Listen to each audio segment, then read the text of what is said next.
Hi friends, it's Katie. I'm glad to be here with you tonight. Things have been so crazy for me lately. This is like the 5th time I'm recording this, but I actually have been traveling from Singapore to Thailand for my job, and it's kind of like all work and no play, make me a dull rabbit, and for sure I did not have much time on this trip to do anything but work. So I'm grateful that on the last day, for the evening time, I was able to get out and spend some time actually at a night market in Thailand. I had so much fun. It was really neat. They had fireworks going off. There were so many like Thai arts and crafts available for sale. I walked around. Sorry about that. I had to stop for a minute. My son was asking me he wants more coins from Thailand. He's been telling me. So anyway, I had a great time. The last night I was there, I went out to the night market. We just had a really good time. And I thought it was so interesting that they were selling different kinds of animals as pets there that I haven't seen before. And one of the cutest things was I got to see these little sugar gliders. You guys know what sugar gliders are? I had never seen them before except in like pictures and videos. And it was so cute. I think these are babies, they glide, they don't actually fly, they just like glide around, and I got to sample some of the Thai food, so I was happy with all of that and enjoyed that last night there. Alright, so now getting to what all of you are here for, let's move on to Sister Wives. I've been following this season and watching the episodes, and I see that everybody on YouTube is doing recaps, and I don't really feel like I have much to add to these recaps, but I've been going down the rabbit hole, looking up additional information about the Sister Wives and what goes on in their reality, real reality in real life outside of the show. And lately I've just been enthralled with listening to podcasts from people who are friends or family members of the Sister Wives. I don't know if any of you remember that there was actually an episode of Sister Wives where Christine Brown's aunt, whose name is Kristen Decker, appeared on the show. And basically, Cody and the Sister Wives were going to go appear on a panel to talk about polygamy. And Christine Brown's aunt was going to appear on the same panel to speak about her negative experience with polygamy. On the show, they kind of made it like Christine was really worried and scared and anxious to be around her aunt. And she feels like her aunt is always trying to pull her out of polygamy, and she doesn't want to hear that. She doesn't want to hear all the negative stuff. And her aunt's kind of like a bad guy. They sort of made it like that on the show. They definitely made it pretty dramatic. And I was actually reading an article that was written by some of the other women that appeared on the panel, and they were saying that they felt the show really made a whole drama that wasn't actually occurring in real life just for the episode, because it didn't seem like Christine in person was all that scared of her aunt. Her aunt was also kind of keeping a distance from her, letting her do her own thing. The aunt has nothing negative to say about Christine, just talks about worrying for her, worrying about her marriage and her life and polygamy. So, according to the people who were there at this panel, they thought the show kind of created a scenario that wasn't really true. And that's a lot of what I'm reading on Reddit and in the back alleys of all these social media conversations about what's really going on with Cody Brown and his wives. So all of this led me to looking up the many podcasts Kristen Decker has been appearing in since 2015, and I have found it so interesting to go down this hole and hear all of what she has to say about her life in polygamy, about her experience in the AUB, the United Brethren that Cody and the Sister Wives all come from. They all come from that church. Kristen has a lot to say about the rules and the way that women are treated within the church.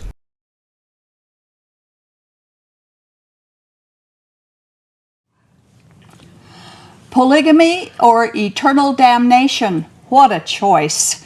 Next on polygamy, what love is this? She was born into polygamy.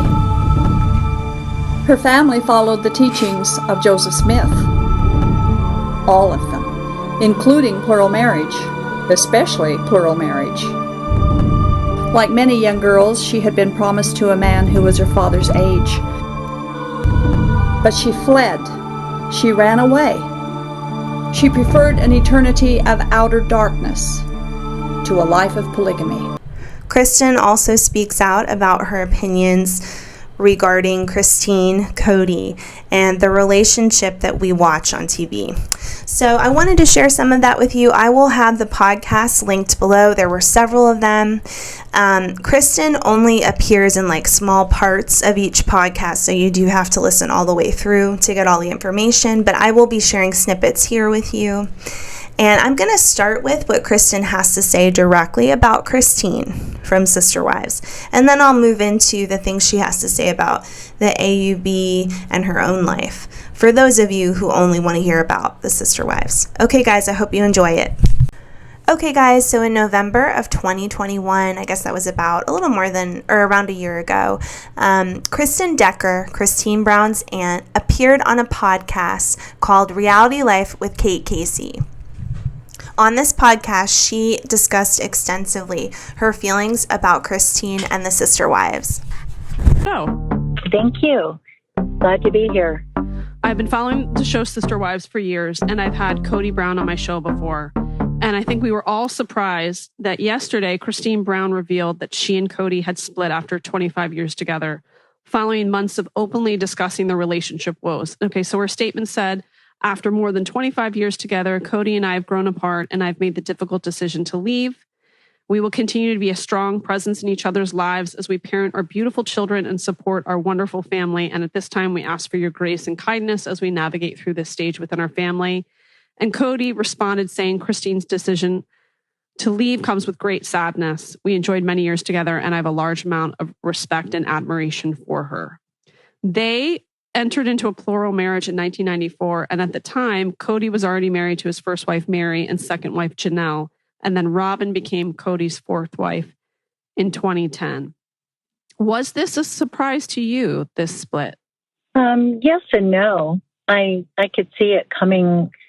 I don't think Christine's been genuinely, what I call genuinely happy for forever since day one. I don't believe women in plural marriage. Well, if it is a marriage, see, I don't think it's marriage. It's kind of impossible to have a marriage when you've got a division like that, 4 women, 5, whatever it's going to be, and a lot of children. That's not a partnership. It's not a real marriage. And so I've just felt bad for her and others from day one. As well, I was in it, so I had to support that way back when, but it still breaks my heart. I don't think any women are genuinely happy in that. A wife in a plural marriage to leave her husband, especially after 25 years. It's become more common with more people leaving and more people to help those who are leaving and support them and be out there to catch. And it's become more common.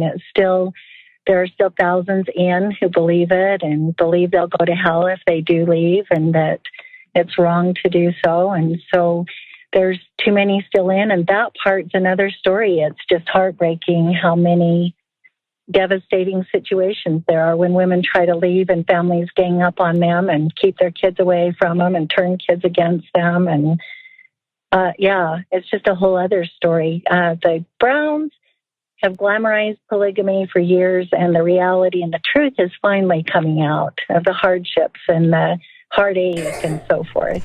Guys, I think that's so true. I can't be the only one who feels like the Sister Wives TLC show really did glamorize polygamy, especially for me, because when I first saw it, and I'm pretty open-minded, I was thinking like, this isn't so bad.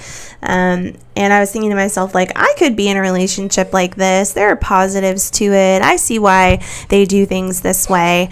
But I think, in listening to all of what Kristen has to say, she makes it very obvious that this is not a new age of polygamy. This is not a forward-thinking liberal polygamy. This is still kind of like an imprisoning ideology for women.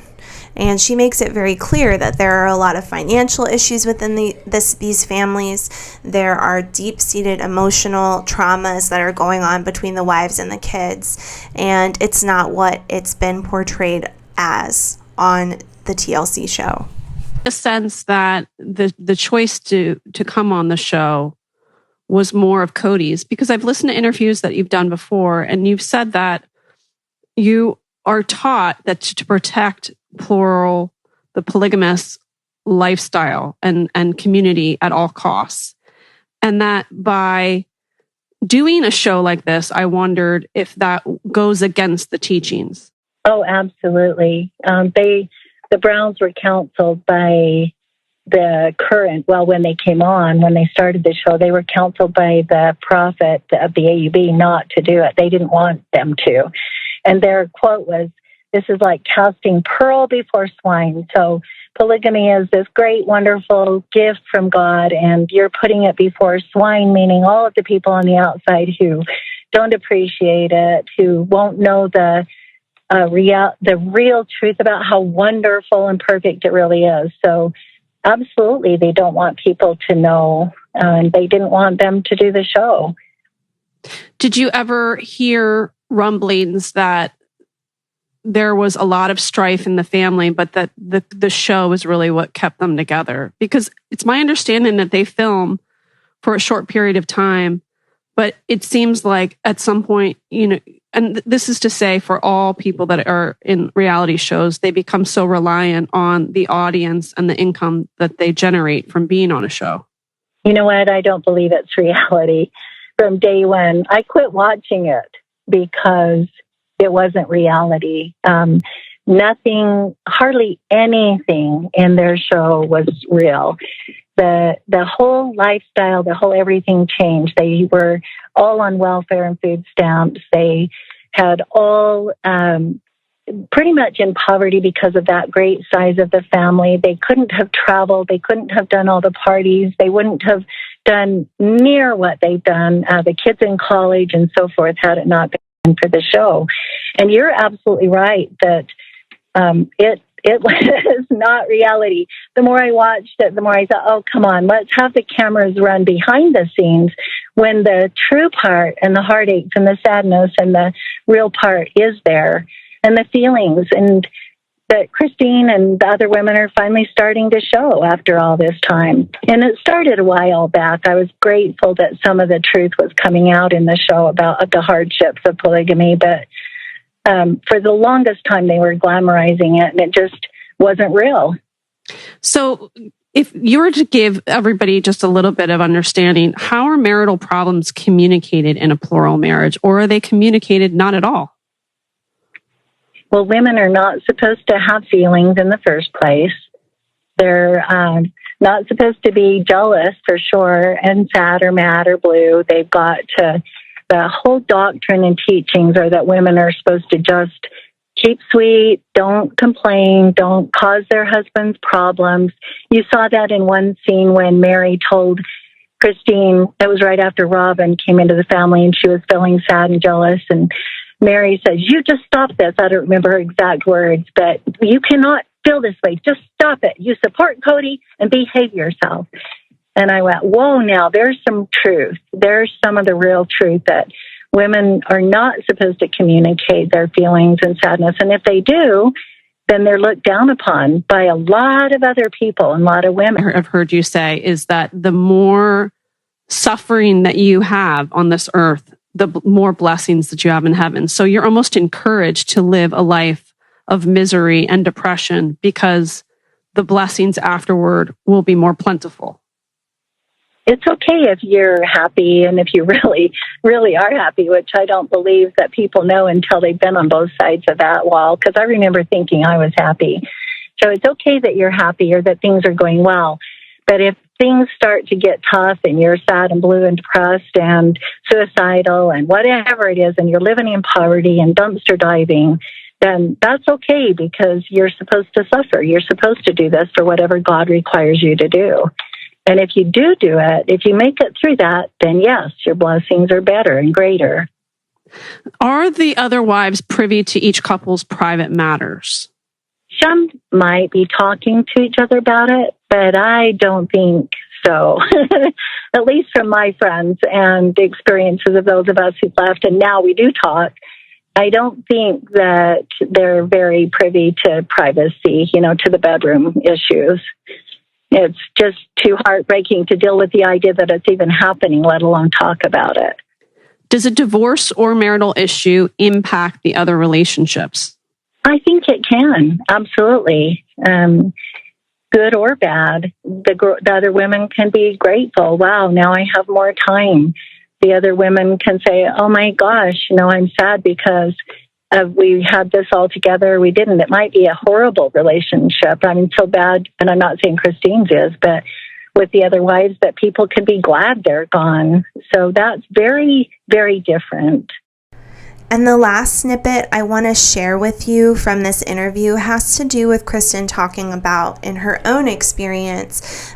She felt very pushed towards the idea that she had to help her husband find another wife because their salvation was dependent upon them living polygamy. So even though maybe they were somewhat more happy, like just being by themselves, she was happier in the beginning. She felt that there was pressure from herself, from her church, from everyone around them. Even her husband felt it, that they had to find more wives to live polygamy and get into heaven. And she believes that happened with all of the sister wives as well. Let's listen to this last snippet, and then we will move on to another podcast. We believed we had to do it. Christine believed that. That's how she was raised. And so did the other women. And even if they were converts, that's their basic doctrine came that they believe in plural marriage, that it had to be lived. Okay, friends, let's move on to listening to Kristen speak out about what happened in her own life. It's really interesting, and we're going to listen to her on a podcast called The Cult Vault. I see. I'm Kristen Decker, and I was born and raised in polygamy and escaped and happy ever after.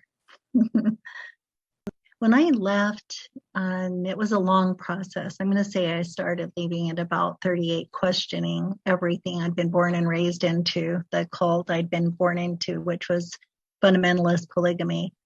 And my dad was a prophet for 28 of those years. But when I left, I realized, I wrote a book, and I realized that there were people coming and speaking out to me from all angles. And I thought my story was crazy, but the others were more insane. And there's no end to the horrors and atrocities. And I thought someone needs to do something about this. We need to speak out. We need to help victims. There's got to be some changes made.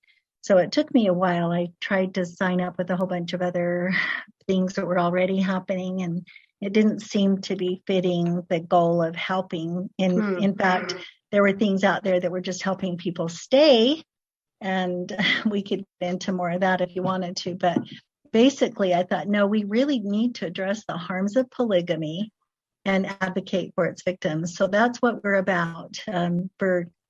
Since 2013, we've got a 501c3, and we speak to the harms of polygamy and advocate for its victims. And we do that in many different angles and ways over the years. So it was really awesome to meet Jane. Yeah.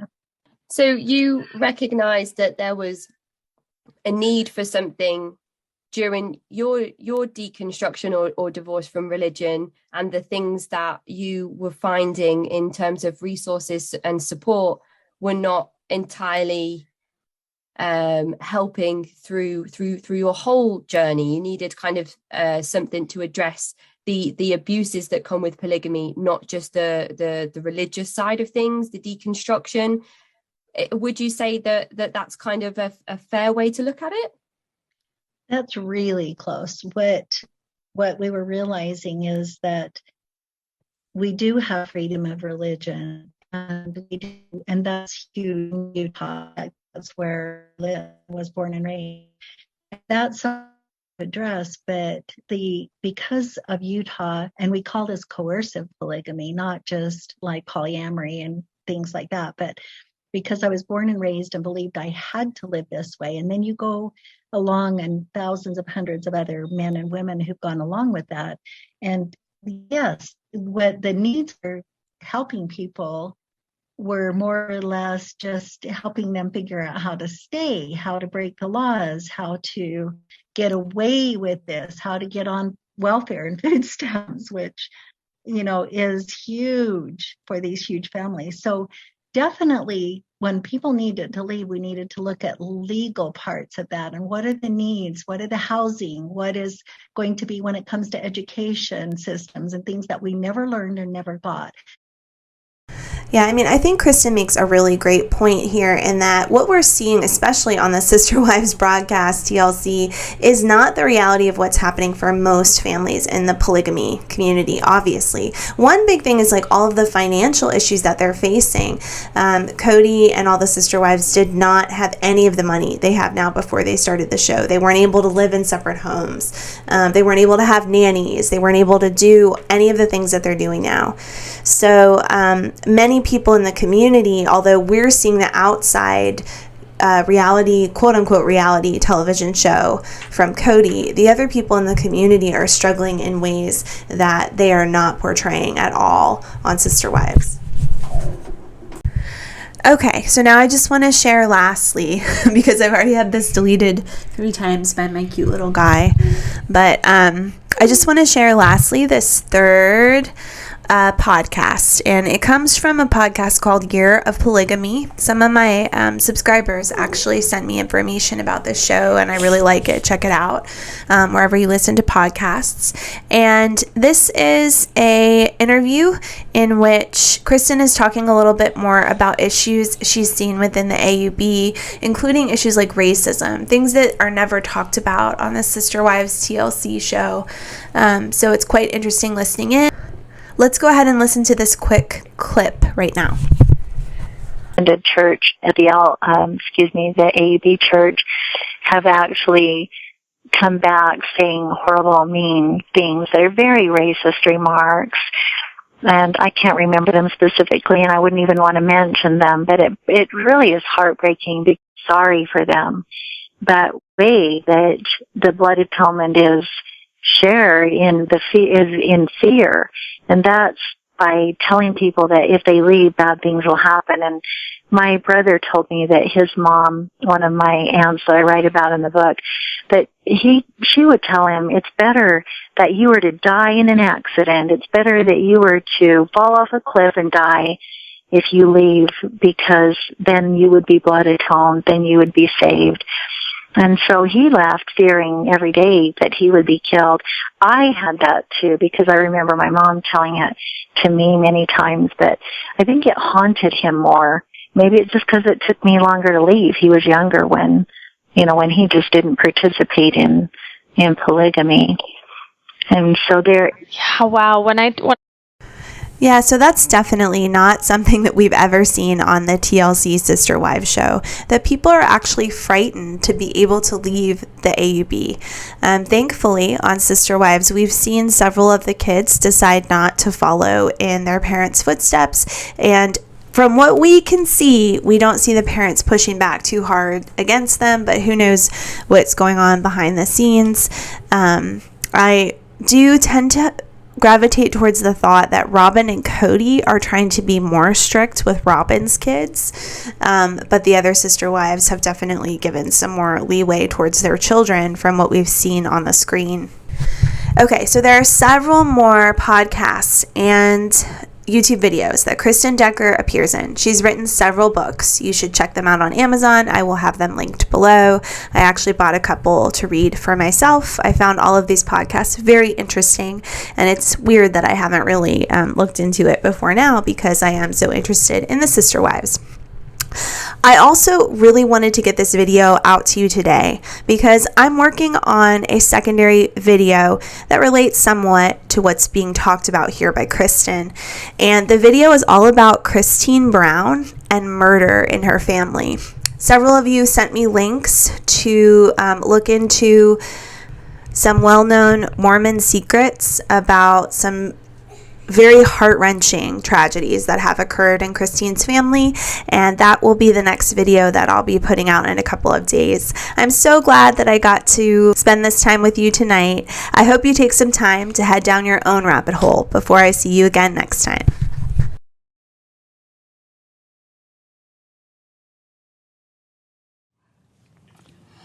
Polygamy or eternal damnation? What a choice.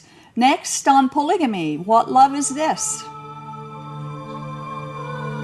In polygamy, big secrets and little white lies, and she has a wonderful story to tell. We're going to talk about that tonight, so I would like to introduce and welcome our guest, Kristen Decker. Thank you, Kristen, for coming. Thank you, Doris. Good to be here. It's good to have you here. We've planned on this for quite a while, and a long time. And it's good you finally came. You know, your book has such great insights into the polygamous lifestyle and into the beliefs and the doctrines and the practices and the pain of polygamy and that polygamists suffer through. And so where would you tell our viewers they could get your book? It's available at Balboa Publishing or Balboa Press, at Barnes & Noble or Amazon.com, or pretty much any bookstore, I think, will order it if they don't already have it on the shelf. So they can go to Amazon. I think that's where I got my copy, was at Amazon. Amazon.com has it available. You can, if you have Kindles, you can do that as well. Oh, it's on Kindle. Oh, good. Yes. Okay. So it's 50 years in polygamy, big secrets and little white lies. We're going to talk about some of those big secrets and little white lies tonight as we go through your book, and that's just kind of what we want to do. Wasn't there a website that you wanted to tell our viewers that they can go to? Thank you for reminding me about that. It's 50yearsinpolygamy.com, really easy, or .org, either way, so it's easy to remember. Okay, the name of the book, altogether.org or .com. And so they can go there and find out a little bit about you. And about the some book of the things I've posted over the, Good. and That'd be interesting.